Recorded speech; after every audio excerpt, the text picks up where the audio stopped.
Yes. Okay. This is working. This is working as well. Okay. Checking that everything is in place. That is perfect. Okay. Let me see. If zoom in and out works. Okay. So all of that is kind of working all right. I don't know if you can hear me. Hi, Alfonso. Hi. Hey, Reed. How are you doing? Hi, Liz. Hello. So, is sound okay? Can you hear me? Can you hear the birds singing? Yay. Well. Hola, hola. Okay. So I guess the sound is okay. Yay. I'm gonna take my mask off. It's like impossible to talk with this. It's like, whew. Let's wait for the bells to ring. 8 o'clock in the morning. Oh yeah, 8 o'clock. 4:30 in the afternoon here in Puente la Reina. So we're gonna start talking about this beautiful little village with a lot of history.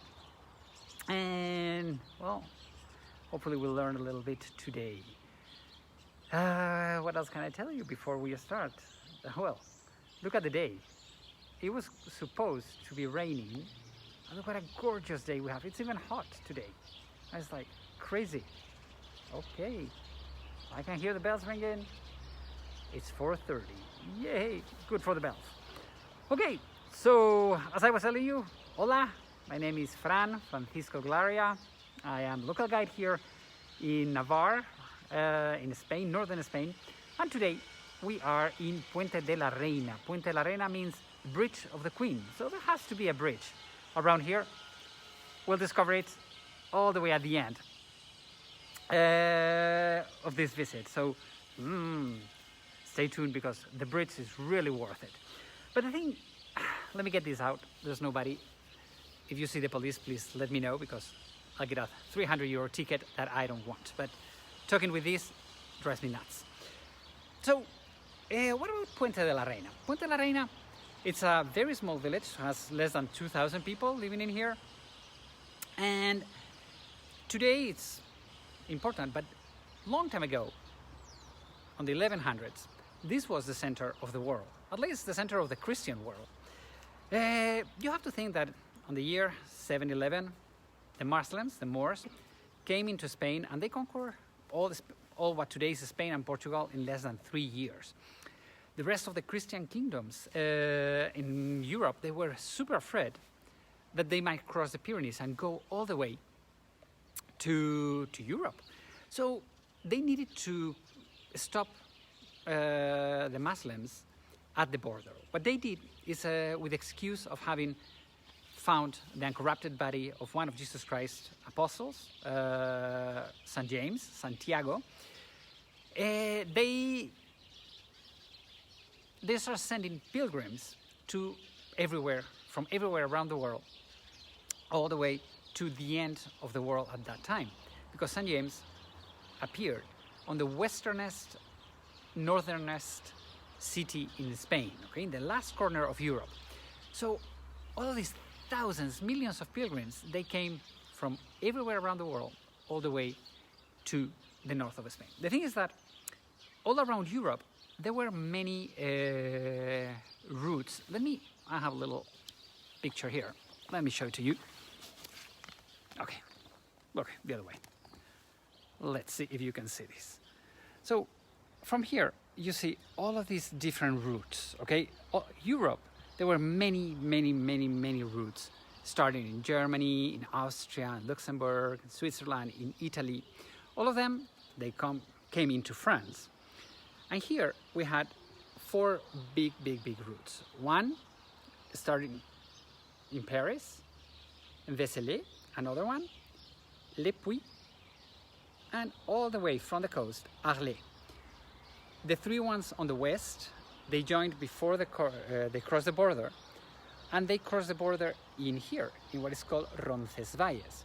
The one that comes from Italy or the Mediterranean crosses the border in Jaca, okay? And those two roads, they merge here in Puente la Reina, okay? Right at the entrance of the village. So imagine how important this small village was. Really, at the beginning there was barely nothing in here. I mean, it was like, let me go into the shade because it's way too sunny. It was a very small village with barely nobody, and the thing is that it became super, super big, especially for the pilgrims. There were so many pilgrims coming from everywhere around the world. People didn't know in the village how to take care of them. So there was a king from here, Sancho el Mayor, Sancho the Great of Navarra, who decided to organize a little bit this village and created a strong village with fortification. And the thing is that how do you take care of the pilgrims? How do you make, I don't know, a hospital? Well, at that moment, we're talking that it is more or less, let's see, the beginning of the 1100s, okay? It's in the year 1118, is when the Knight Templars started. The Knight Templars, the origin of them, it's about taking care of pilgrims. Pilgrims in all the different pilgrimages in Christianity, okay? They could be pilgrimages to Jerusalem, pilgrimages to Rome, but this one, the one I'm standing right now, was the pilgrimage to Santiago de Compostela, okay? The thing is that all of these pilgrims came here, there was not a hospital. The Knight Templars are the ones who created the first hospital here in Puente, okay? Let me show to you a little bit of the remains of all of this. Because by the year 1307 is when the Templars finish. And it is that this hospital, now it was a residence, okay? But this hospital, you see there, the cross of St. John. Okay, a lot of people mistake this with the Templars name. The thing is that here in Spain, when the Templars were punished, let's put it that way, this hostel for pilgrims, it was run by the St. John Knights, okay? So that's a very, very important thing that the Templars, we know they were here. But that is how to take care of the pilgrims. But one of the great things is that we have an amazing, amazing church, okay? The Church of Las Huertas. Las Huertas means the vegetable garden. And the reason for this is because here we are outside. A long time ago, this was outside of Puente la Reina. And this was Las Huertas, the vegetable garden. And they brought here, on the 1100s, a Holy Mary from France. And her name was Les Hortes, okay, of the vegetable gardens. So that's the name of this church. The church that we see, it's from the 12th century, although there's part from the 15th. It's a little bit complicated, but one of the things I love about this entrance is that you have to think that these type of entrances, they were created for people who didn't know how to read or write. So things, the stories, had to be told very, very, very clearly, okay? So although today we don't seem to understand most of these symbols, okay, look how beautiful all of this is. It's really beautiful. All of those arches. So the thing is that this door, one of the things is that it's going to tell us stories. And they were used to tell us stories about the life of Jesus Christ, life of saints, but also to teach us what is good and what is bad. This door is going to tell us about the 7 deadly sins or cardinal sins. Okay, in Christianity, we have 7 things that we can suffer from and you go to hell. They are pride, envy, wrath, sloth, greed, gluttony or lust. Well, this gate, it's dedicated to the fun one. This one is dedicated to lust, to sex, right? Because being driven by sex was not a good thing. And where do we find all of this? Well, first, you have to see that the gate, the entrance, it goes inside, okay? It's like, as the closer you get to heaven, you get it, all the good things. But the things that, the arches that are more outside is where we find the bad things, okay? For example, here, the first one that we see, that one, you see it's a devil, the devil eating a person. That one is in hell already, okay? Then we have an RP. So we have all of these things. But where on earth do we find the sex, the bad part? Well, it's right on the other side. What I'm going to show you right now, okay, let me turn this camera around. What I'm going to show you now, really, today would be not acceptable, okay? So if you are a little bit sensitive about these type of things, please don't watch for 2 minutes because it's super explicit, okay? Today, what I'm going to show you up there, I mean, it's like right there, it's pornography, okay? It's not, as I told you, it was written for people who they didn't know how to read or write. So it had to be super explicit, okay? So please don't be offended. Think that this is 12th century, okay? 1100s. I mean, it's like, oh my God. Okay, so let me show you. So here on this side, we have the very first image right there. We're missing a head. That is a woman with her legs wide open. Okay, it's completely open. But I'm telling you that we're missing the head. The thing is that, what's with the head? The head, what we're missing, sorry for the light, right now it's super strong. The sexuality in this image of this woman, besides the legs spread wide open, is what we don't see. What she's doing is she's touching her hair. This movement, you know, when you girls do this, that was the representation of lust. That was super sexual. The thing is that we tend to think, okay, come on, Fran, that's like long time ago. Yes and no. What does a nun cover? The nuns, they wear a veil. They cover their hair. In the Muslim world, they cover their hair. A lot of women, when they get married, they wear a veil and they cover their hair.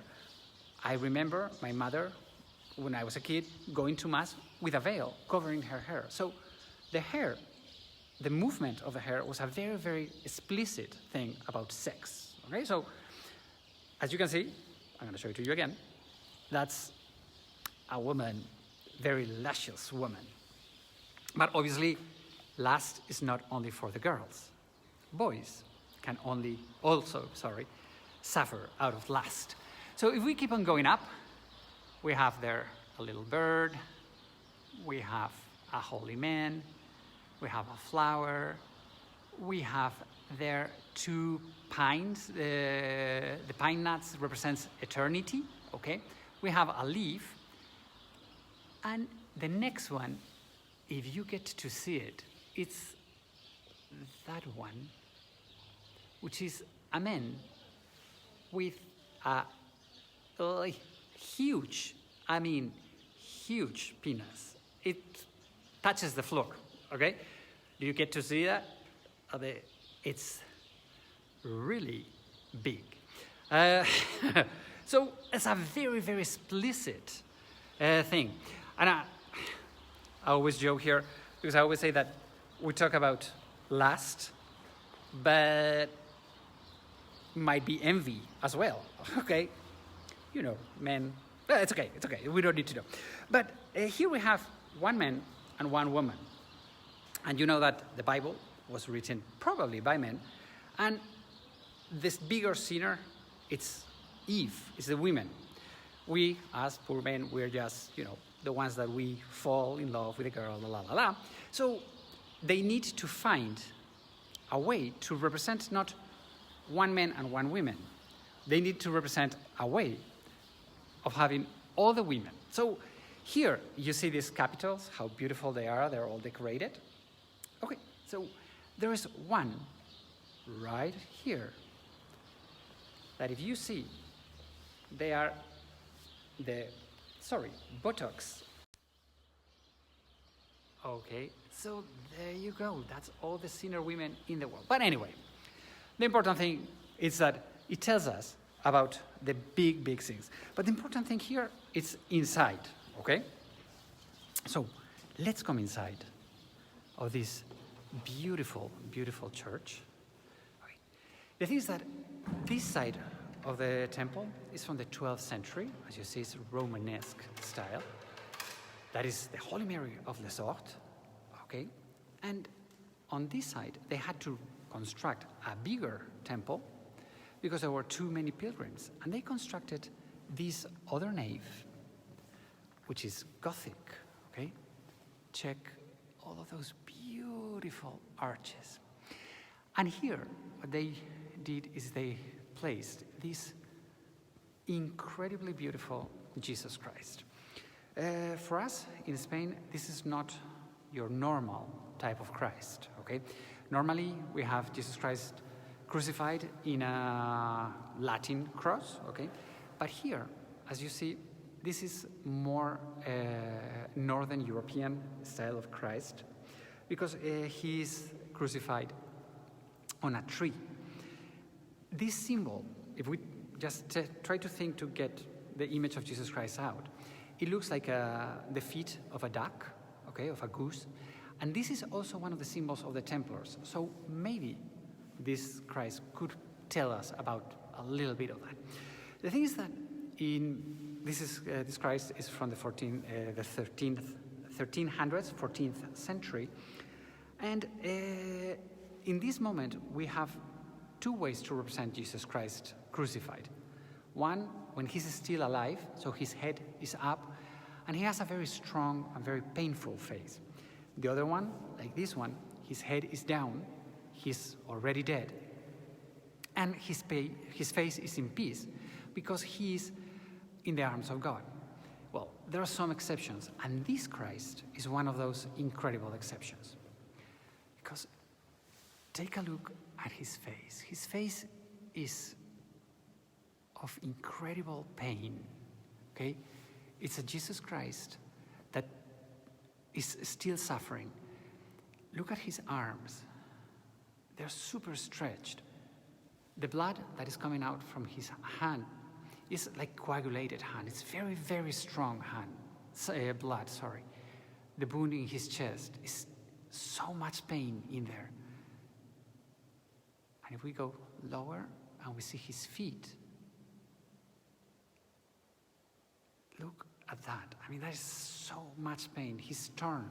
Okay, so this Christ tells us about the pain that we're suffering in life. And here also tells us about the pain pilgrims have. This type of Christ wants to teach us that if the Son of God suffered all of this for us, we should be good people and we should repent and try to help the rest of the world. So it's a beautiful, beautiful exception that I really, really adore. Right? This Christ, to me, is one of the most strong representations of Jesus Christ. The draping, the color, the blood, and especially his face. Right? So it's really, really beautiful and overwhelming. Okay, so this is here in Puente la Reina how the pilgrims are welcome. Okay? They're welcome in here. And what we're going to do now, we're going to go for a walk. We're going to walk the village. We're going to be walking in the Camino de Santiago. So, let me come outside. Yeah. And we're going to be walking in the Camino, okay? I think it's better, because it's too sunny, if I do like this. Okay, so the thing is that this beautiful church here, well, normally this tower has, in the winter, or now in the fall, should have had a lot of storks, but unfortunately the weather, climate change, it's huge and it's not cold enough, so the storks are not here yet.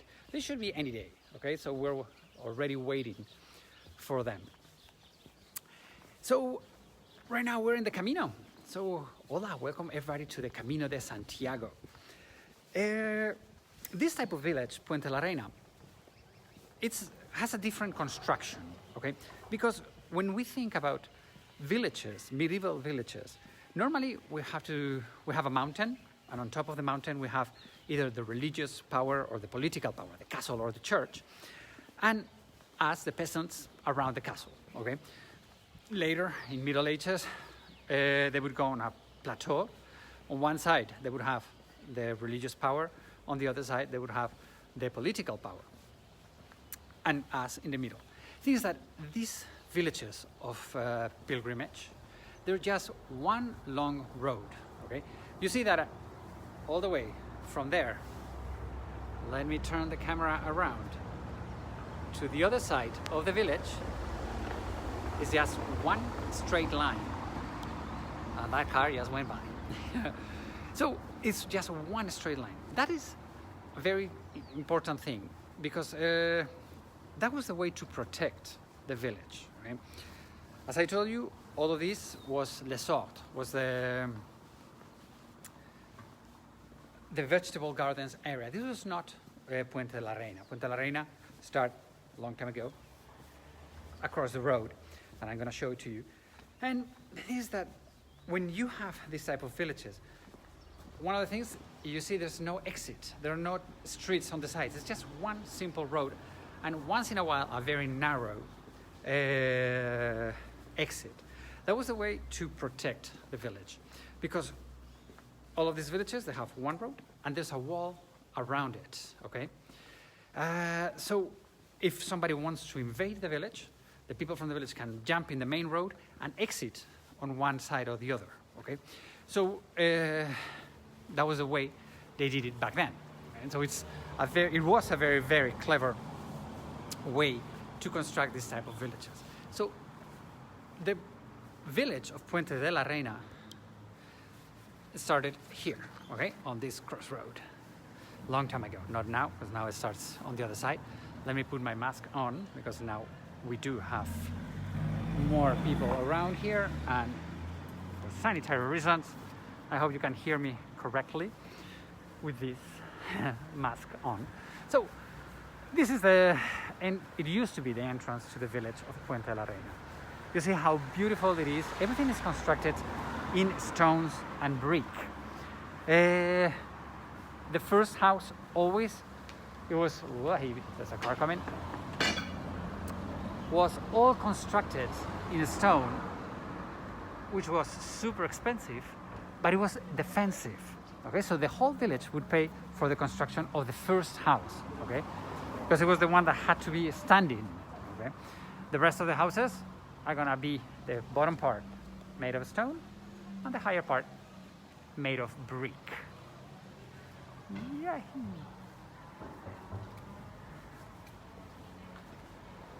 Hola, Elizabeth Jimenez. So, this village also has some great thing, which is the wings of the rooftops. If you see how beautiful all of those ceilings are.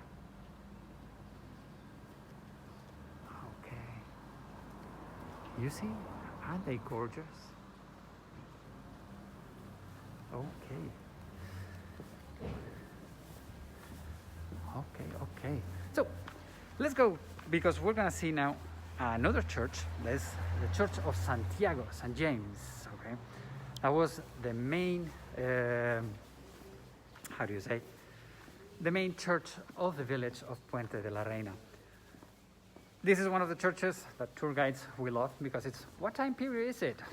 you choose, and it's whenever you want, because it's has some parts is from the 12th century, sometimes it's from the 15th century, so it has many times. Oh, before we go into there, let me show you something that I love. So here you have tomatoes, you have peppers and everything, and if you want to buy something, as you see, there's nobody here, but there is a telephone. So if you call the telephone, somebody will come down and sell it to you. They trust that you're not gonna steal anything from them. Ain't that the best thing in the world? So I was telling you about the Church of Santiago, which is this beautiful, huge church, which, yes, this one was much, much bigger. Okay. Oh, I love the sunlight here. So the entrance, the gate, it is from the 12th century. It's Romanesque style.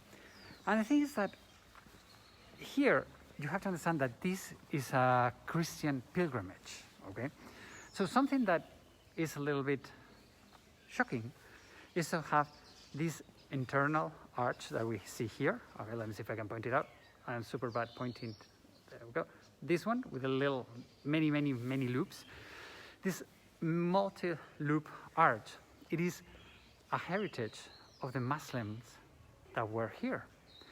Okay, this is if you go to the south of Spain, to Cordoba or to Granada, you would see a lot of this. Here in Navarra, we only have 3 gates, 3 doors to churches with this style of multi-loop arch. See, all of the decoration. This one, unfortunately, as it's not covered, it's exposed to the weather, and here the weather, it is kind of bad. It's not as well preserved as the other one, okay, as the one that we have seen. Although here one of the things I love are all of these faces here. You see how beautiful they are. They represent good people, bad people, and noble people. But the important thing is inside. So once again, let's come inside. By the way, they have just opened the door for us, which is an amazing privilege. Ajá. Este es Marcelo. Muy buenas tardes, caballero. ¿Qué tal está usted? Pues muy bien. Gracias por abrirnos la puerta. Si no le importa, pues sería ya perfecto. He's going to turn the lights on. Muchísimas gracias. So, this church, before he opens the lights, see that the light here is very dim. Okay, it's very soft. One of the things I really love of this church is that first, the stone is completely white. Okay, and it's very soft. You feel like once you come in, it is like if you were in heaven, because it's like a cloud. Wow, all the lights on. Look at that beautiful organ. And if we see the ceiling, it's so incredibly beautiful. They represent the palm trees in heaven, okay? All of this beautiful ceiling. The altarpiece, as we see, it's Baroque. It's from the 1700s. It's super decorated. There's absolutely not one detail missing. Everything is gold plated. So all of that is incredible. But on this main altar, there's something that shocks a lot of people. Because if you see, what on earth is that? And you don't have one. There is another one right on the other side. So what are those? Well, here we have a very strong relationship with Asia. One of the big saints from here, St. Francis Xavier. My name is Francis Xavier, okay? And the thing is that, well, one of the things I don't like is all of these COVID things that we're not allowed to see it, and everybody in the churches is super protected. Anyway, so the thing is that the relationship is because St. Francis Xavier, he went to Japan, and, well, here I'm alone. He went all the way to Japan, and ever since, we're talking the 1600s, sorry, we have a super strong relationship with the Orient. These two jars that we have here, they are priceless. They're from the Ming dynasty, so imagine the economical value of that. A family from this village made a huge fortune, and they brought this and they gave it to the village of Puente la Reina. Okay, so it's really an amazing privilege to have these two pots or jars, or however you call it, from the Ming dynasty. But to tell you the truth, okay, you see all of this magnificence, how beautiful it is, and how incredible everything is. Well, the most important image that we have here, it is that. It's humble, super small, well, super small, it's like human size, okay, this is about 6 feet. This is St. James, Santiago. This is, okay, St. James is the apostle of Jesus Christ who spread the word of Jesus all the way to here. And we have 3 ways of representing St. James. One, on top of a white horse, okay? The second one as a bishop, and the third one as a pilgrim. Here, as we are in the city of pilgrimage, we have him represented as a pilgrim. This image is from the 1300s, and is considered to be the second most important image of St. James. The most important is in Santiago de Compostela, at the end of the Camino, and that one is dressed as a bishop, while this one is a pilgrim. He's called the Belcha St. James. Belcha means black, okay? And it's not because he's black, because in fact he has more Asian features, okay?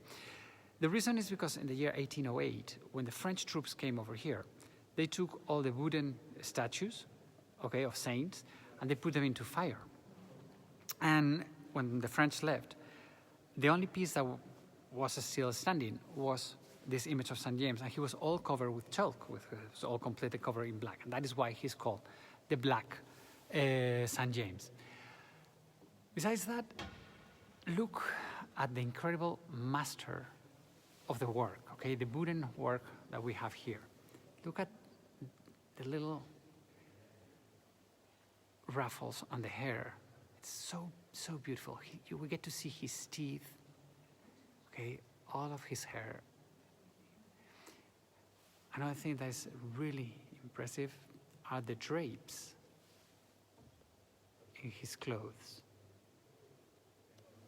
Okay, how he's holding his cape with his left hand as he's holding the Bible. And something that it's great is that he's barefooted. He's not wearing shoes. He's a pilgrim. He's suffering. Okay? So for the pilgrims, this is a very beautiful, very, very beautiful image that he understands the pain that pilgrims are going. And I is watching here, and she did the Camino de Santiago, and she knows how tough that is, okay?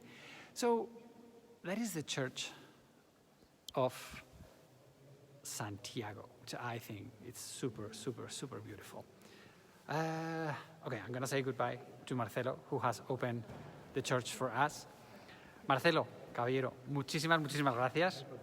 A ver, espera, uy, que le doy la vuelta a esto. Ahí. Muchísimas gracias, ha sido un placer. No sé si darle la mano, si no darle la mano. It's one of the things that right now you don't know if we can shake hands, if we cannot shake hands. So I just shook hands with him. So, muchísimas gracias, caballero. Un placer, tu bater ha sido bonita. Muchas gracias. Okay, so, sorry.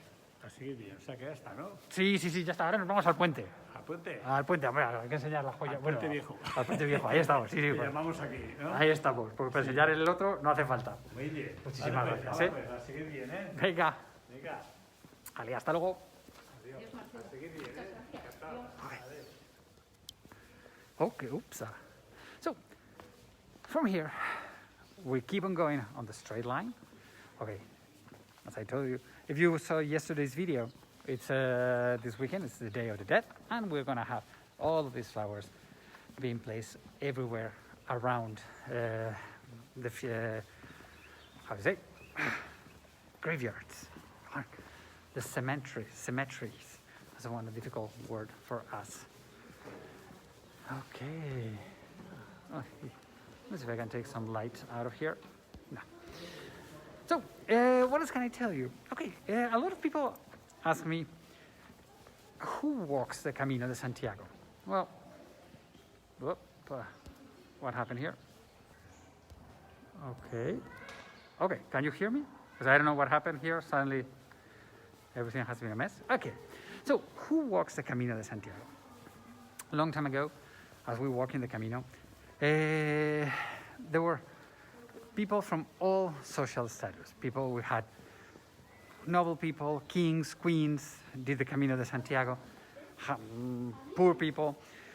Today, we're seeing more and more people walking the Camino de Santiago. Well, not this year, unfortunately. This should have been a great year for the Camino because it's considered a holy year. But with COVID, there's barely no pilgrims. Okay? But today we have people coming from everywhere around the world.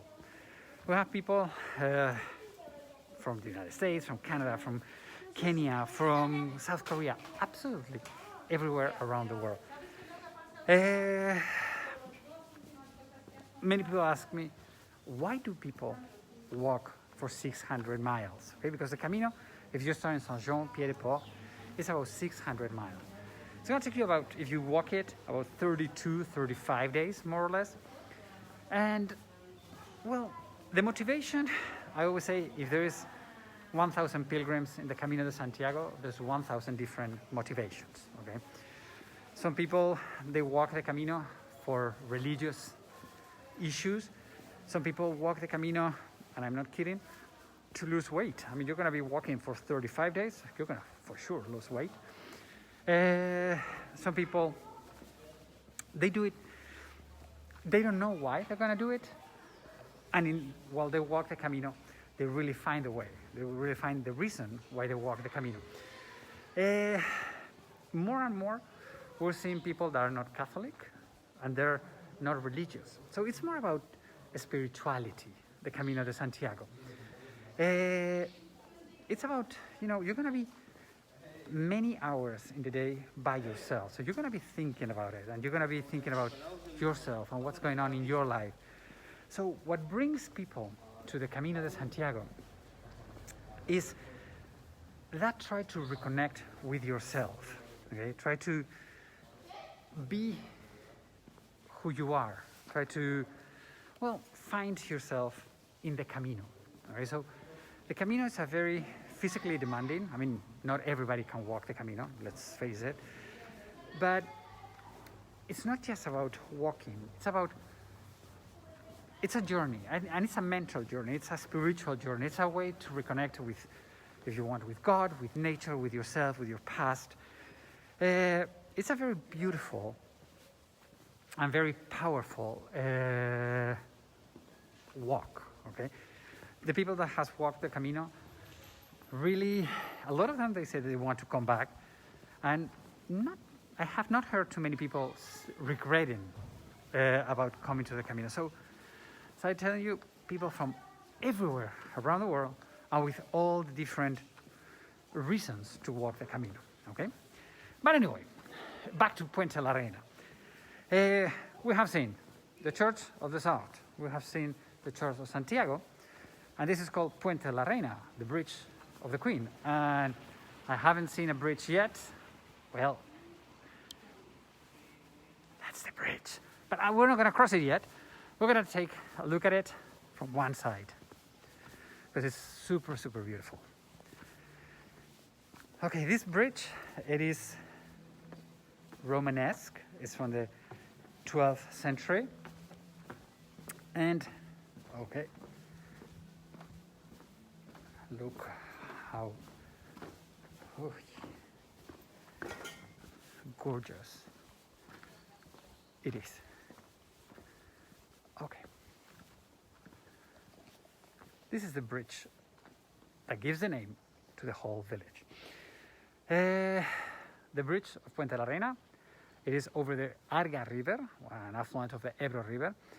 It was constructed by Queen Muniatnoa of Navarra for the pilgrims to cross it. Okay, the thing is that it has a lot of. We exactly don't know what queen is the one who ordered the construction of this bridge. What we know is that it's here and we love it. Okay, the thing is that what happened again? Okay, so the bridge of Puente la Reina. Let me get this out again. It has a beautiful. I don't know. It's not a real story. It says that we had a queen here named Toa, T-O-A, of Navarra, Queen of Navarra, who she didn't have a son. She had a nephew who was going to be the next king of Navarra. The thing is that she was not very happy with her nephew because he was overweighted. He was too fat. So she knew that, as I told you, the Muslims, the Moors, they were super advanced, and they were super advanced also in medicine. So she knew that if she would take her nephew to the south of Spain, the Moors would put him on a diet and he would be nice and slim. So the story says that every time the nephew tried to cross this river on a boat, he was so heavy that the boat would sink. And the aunt ordered the construction of the bridge so he could cross it on a carriage.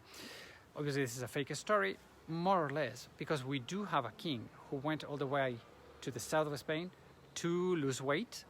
He lost weight. Unfortunately, on the way up, all the way back to the north of Spain, he won the weight back, and we know him as Sancho el Craso, Sancho the Fat One.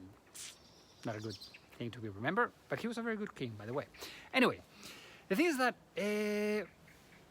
about this bridge, I told you that there's something yesterday about the paper dollar bills, or the paper euro bill.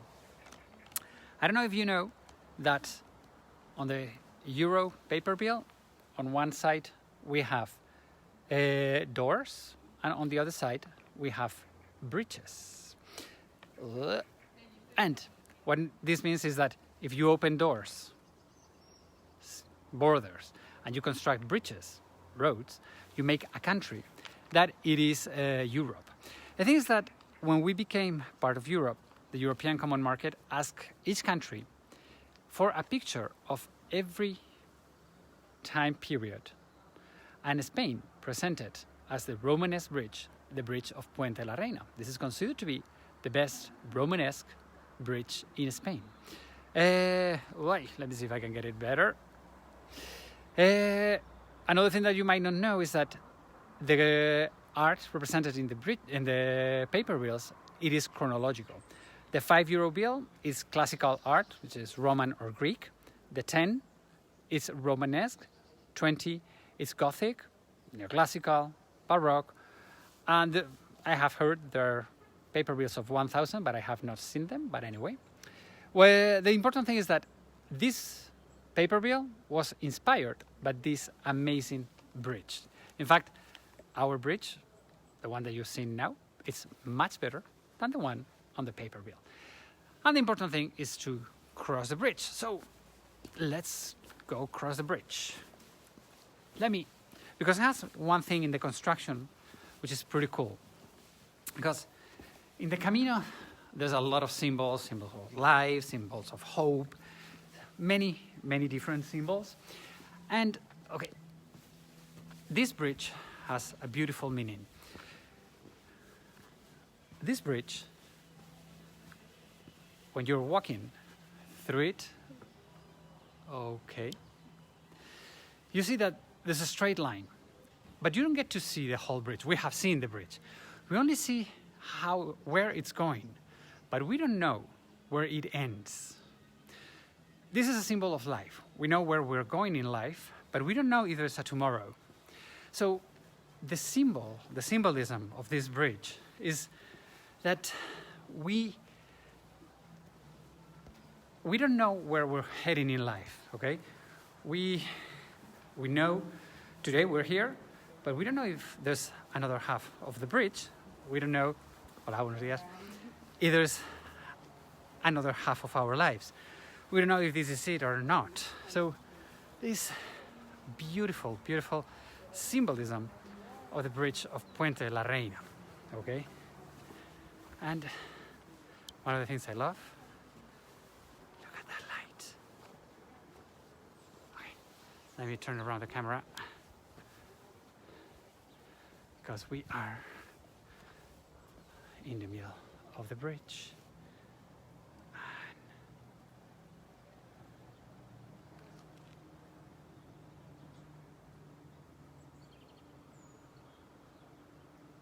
Look how beautiful the village looks.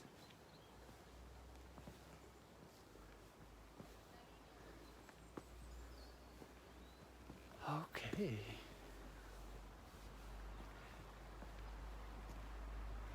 Isn't it gorgeous? Oh, I really, really love this village. And look.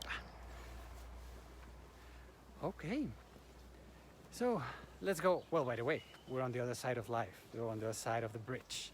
Okay, so there's more life for us today. The pilgrims, they keep on walking from here on and on and on. From here they have about 28 days of walking. By the time they reach here, they have already been walking about 6-7 days. So nobody tells you how much or how far you should go as a pilgrim daily, okay? It is little by little, and you should take your time. There are 3 ways to do the Camino. You can do it horseback riding, you can do it walking, which is the #1 way of doing it, or you could do it cycling, okay? So those are the only 3 certified ways to walk at the Camino de Santiago. Okay, so with this beautiful sight, it's time to say goodbye. Hopefully you have learned a little bit of the village of Puente la Reina. You have learned a little bit about the Camino de Santiago. If you have enjoyed the video, we have created, and you want to support more videos like this, we have created a virtual tip jar. Tips are super welcome. Thank you very much. I'll keep you posted because we're gonna have more videos. We're gonna keep on going, showing you the greatness of Spain, the greatness of Navarra. Until the next show, buen camino, everybody. Have a great life. I'll see you tomorrow. Thank you very, very much. Bye-bye.